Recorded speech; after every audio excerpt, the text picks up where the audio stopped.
Oscar Wilde, could you... Is it worth more than food? Worth more than justice? Are you more concerned about the protection of a painting or the protection of our planet and people? The cost of living crisis is part of the cost of oil crisis. Fuel is unaffordable to millions of cold, hungry families. They can't even afford to heat a tin of soup.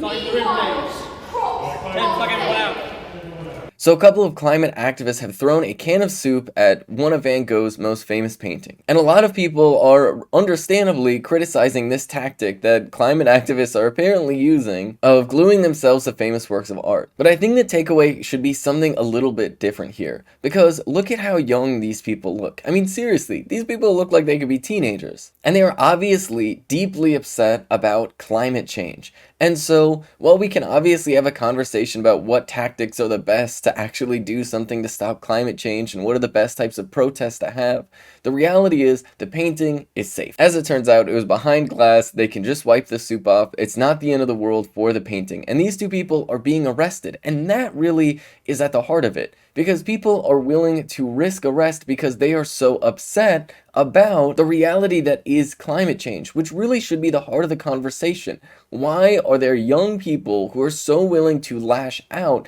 because there's this huge disaster that we are all facing as a society? That fundamentally it is difficult to have conversations about climate change. They are things that just do not get traction on the internet. And so there are a lot of young people who feel incredibly helpless and are doing things to lash out in ways that get public attention so that people are actually willing to have a conversation about climate change. But if we focus the entire conversation about tactics, then we miss the reality that is the fact that young people are facing a potential future where there is no future. That there is a chance that we face global human extinction as a result of climate change.